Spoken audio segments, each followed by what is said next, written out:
Hello, everybody. Welcome back, and thank you for joining me today. My name's Richard Lyons, and I'm here with another episode of the Lyons Den.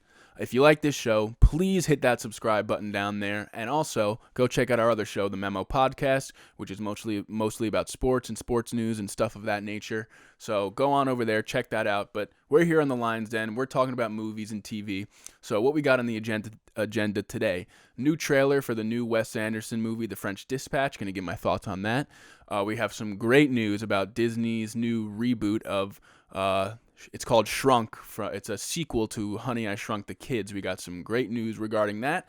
And then Zachary Levi is starring in a new Lionsgate movie. So I'm going to talk about that. And I have something a little special at the end that is not actually real movie or TV news. It has to somewhat do with TV, but it's actually more on the sports side. So I'm going to get into that for a little bit. So if that all interests you, please continue watching. And let's start it off with the first topic, which was the new trailer for Wes Anderson's movie, The French Dispatch. And I know Wes Anderson, very popular director, great director. I personally have not seen most of his movies. I've seen a few, but I'm really not that well versed in his filmography. But I watched the trailer for this, and I gotta tell you, it really intrigued me. A lot of his signature style with the symmetry. You got popping colors. Let me just read off what the sort of synopsis of the plot is here. The staff of a European publication decides to publish a memorial edition highlighting the three best stories from the last decade: an artist sentenced to life imprisonment, student riots, and a kidnapping resolved by a chef. Now, in the trailer, you can see that some of the movie is filmed in 4:3 ratio. Some of it is filmed in the normal widescreen.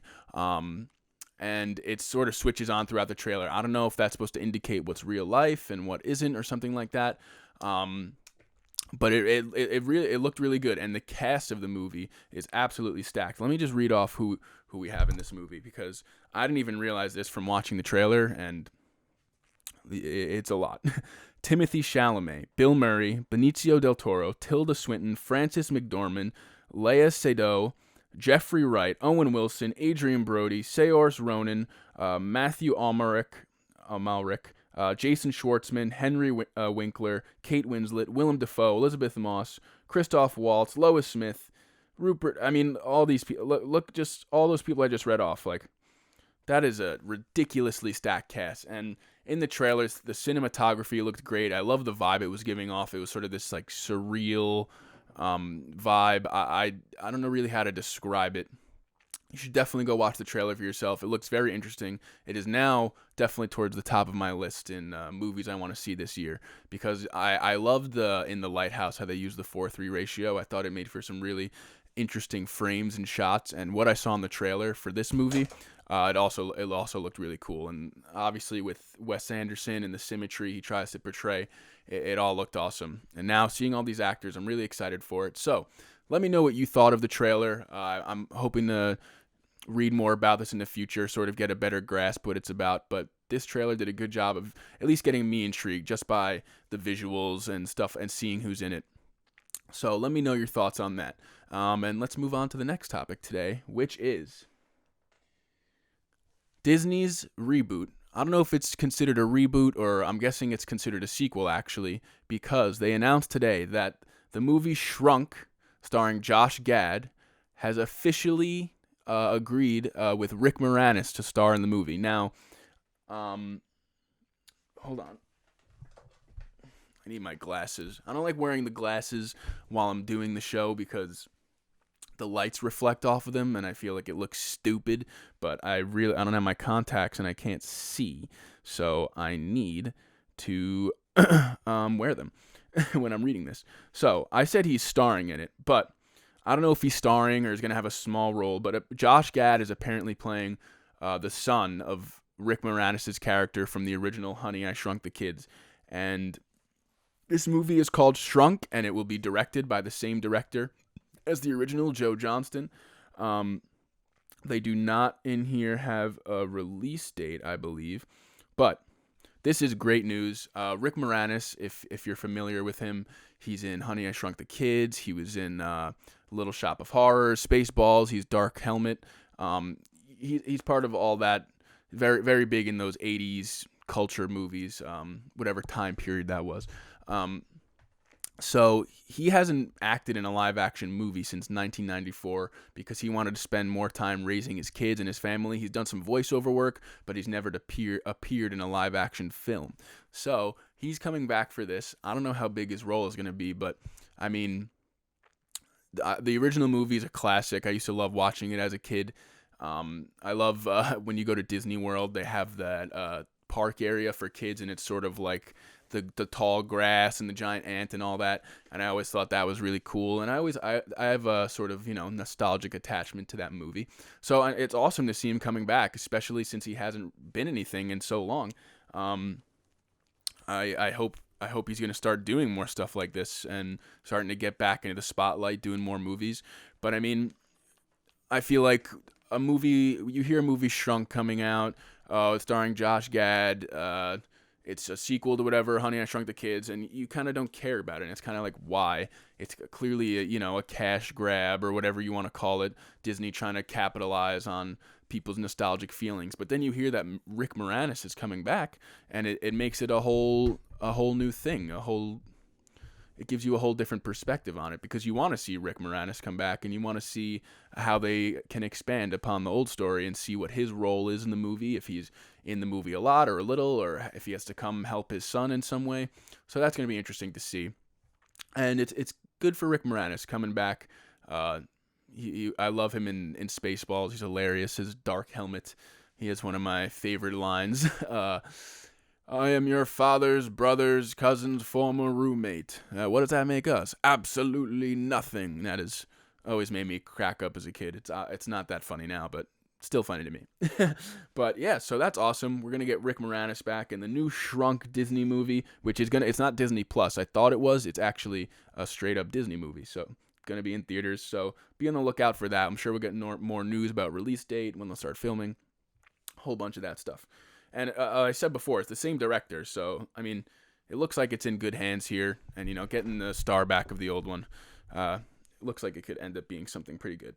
So, the next thing I want to talk about, Zachary Levi, who originally was the star of the show Chuck and ended up being the adult version of Billy Batson in Shazam when he turns into Shazam, so he was literally Shazam.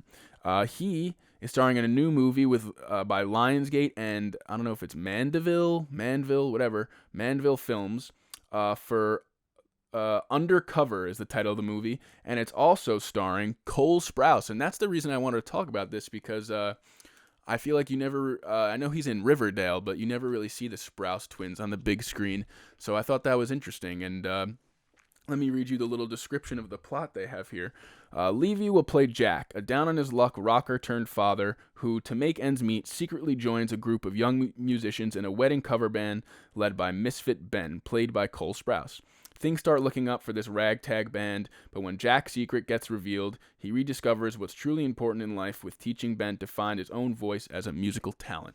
So it says it's a music-driven movie, which it's not a musical, I guess. I guess it is kind of a musical, but they're not just like living life and singing in life, and it's just accepted. They're in a band, so there will be music playing, but it makes sense why they're singing and playing songs. It's not just like like La La Land, where they just sing and it's just normal, But yeah, I thought I wanted to talk about it because I like Zachary Levi. I only discovered him when he was cast as Shazam, and I watched a few clips of Chuck and a few episodes, and I thought he was really funny in Shazam, and he's a really nice, funny guy in interviews and stuff. So I become a fan of him. But like I said, it intrigued me to see one of the Sprouse twins going to be on the big screen, because everyone knows them from The Sweet Life of Zack and Cody. I know this Sprouse twin is in Riverdale. I don't know what the other one's up to. I believe this one's Cole, and the other one is Dylan. I don't know what he does, and you rarely see them in anything. So a movie by Lionsgate with Zachary Levi, who's becoming a more prominent actor these days, could be interesting. And it sounds like a cool premise. Kind of reminds me a little of a School of Rock type thing, an older guy teaming up with some younger guys to rock out, play some music, get his love for music out there. So we'll see. I'm sure it's going to be funny.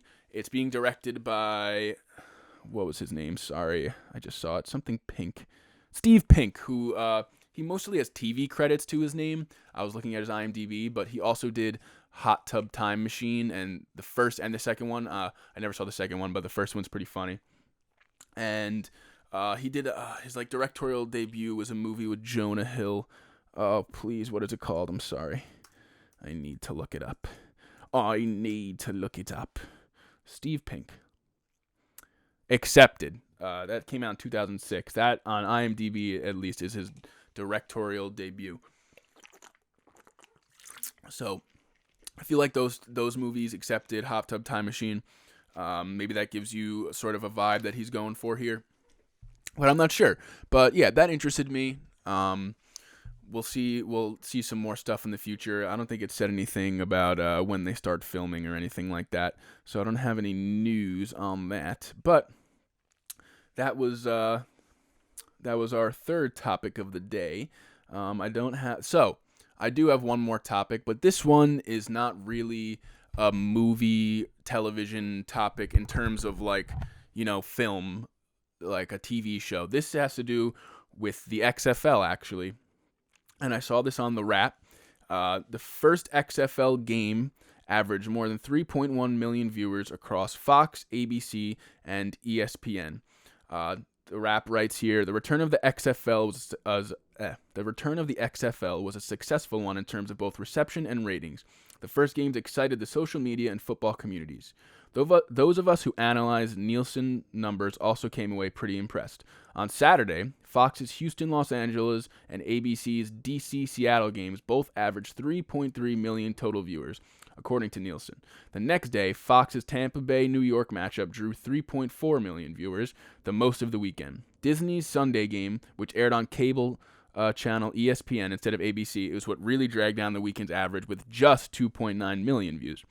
Using unrounded figures, week 1 of the XFL averaged 3,118,250 total viewers per game. Those aren't NFL numbers, but it ain't nothing. Then there's more in the article. I'm not going to read the whole thing. But yeah, the XFL came back. A lot of people have been skeptical. Can another football league exist? We had the AAF last year completely fold in the middle of the season. It was a pretty embarrassing attempt at starting a new football league. But this new league with the changes in the rules and actually being in major markets and actually having real money behind it, it makes for an intriguing product. And we're going to talk about this a lot more in the memo, so I don't want to go too much into it here, but it had something to do with TV, so I thought it would be a little appropriate to bring up, a little crossover with a memo subject. But yeah, they did pretty well for their first week. I think their challenge is going to be keeping the hype up because, a new football league is always going to get hype right away. A lot of people are going to tune in the beginning and be like, what's this all about? A new football league? So, week 1 ratings may not be indicative of what the whole season will be. And that's what they have to do. They have to prove that they can keep those ratings and get them even higher and keep an entertaining product and prove that they're still good enough football but different enough from the NFL to be a viable league and a watchable league. But I'm going to give more of my thoughts on that in the memo. But like I said, I really like the new rules in the XFL. I think they're very interesting and they're different enough from the NFL. And I think some of the rules may even be taken over to the NFL eventually. But that is all I have to talk about today. I was kind of in a rush with this one. I know I rushed through a few of the topics. Next episode, I will be spending some more time on some stuff. Do a little more research into the articles. I wanted to make sure I got this up, though, and got to talk to you guys about it. So leave your comments below. Let me know what you thought of these topics. If you're looking forward to Honey, I Shrunk the Kids because I have Rick Moranis. If you're looking forward to the new Zachary Levi movie. If you enjoyed the trailer for The French Dispatch, let me know, and I'll talk to you guys tomorrow. Remember, tune into the memo coming out Friday, and hit that subscribe button, please. Thank you very much, and have a great one.